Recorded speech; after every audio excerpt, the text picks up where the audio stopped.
Welcome to June's edition of 4 and 4. I'm Kathy Halgren, Director of South St. Paul Public Library, and this month's 4 titles feature a cozy mystery, a salty tale, an Icelandic saga, and a disappearing woman. If you like Maisie Dobbs books, you just might like Rhys Bowen's Molly Murphy Mysteries. Hush Now, Don't You Cry is the latest Molly Murphy outing, and she's actually Molly Murphy Sullivan now, having just married Daniel Sullivan, a New York City police captain. Molly's a private detective in her own right, but Daniel would like her to give up her practice and be content tending house. It is, after all, October 1903.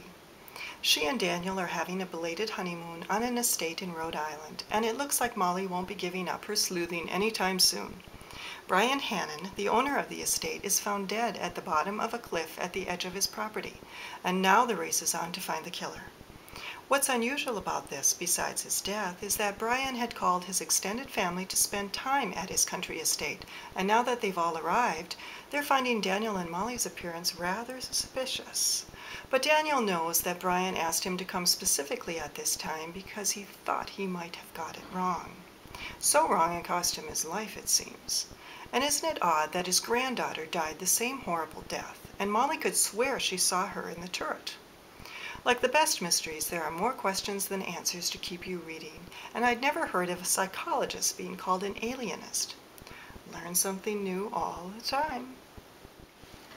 The Gilly Salt Sisters by Tiffany Baker opens with a divination ritual in the town of Prospect. Each November, salt is thrown on a wooden pyre, and if the fire burns blue, all will be well in the coming year. If yellow, change is about to occur. If black, bad news ahead. The Gilly sisters, Joanna and Claire, grew up on Salt Creek Farm with their mother, and at one point they are called the spirit of the town with their magical salt. The Turner family, on the other hand, supplies the earthly wealth to the town. Because of their integral functions in Prospect, neither family is loved, so it's fitting that a Gilly and a Turner would marry to join forces and beat their isolation.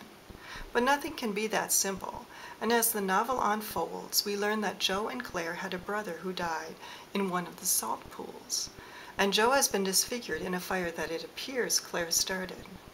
A second storyline in the novel has Dee and her father moving into Prospect following her mother's death, and the two open a diner.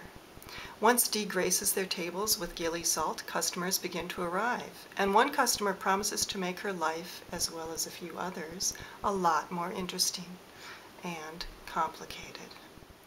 If you haven't gotten enough Scandinavian mysteries in your blood, here's Michael Ridpath's Where the Shadows Lie.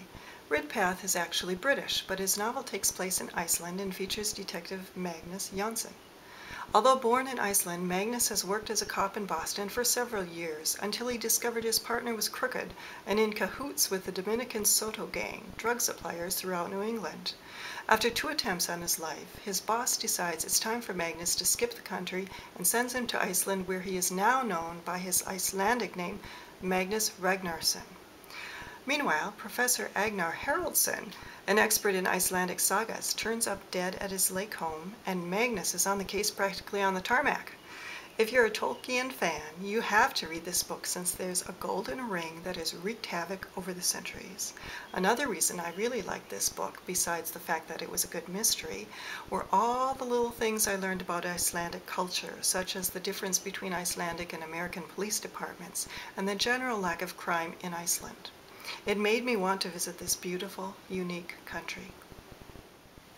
My last book, Calling Invisible Women, is written by Jeanne, the mother of another famous author, Anne Patchett, but I have to say, Jeanne's books are a bit more lighthearted than her daughter's.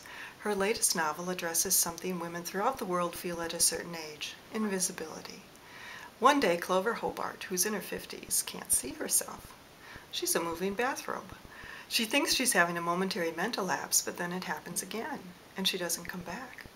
Her husband Arthur, an overworked pediatrician, doesn't realize she's there, but gone, and her son Nick is a little wrapped up in his own problems.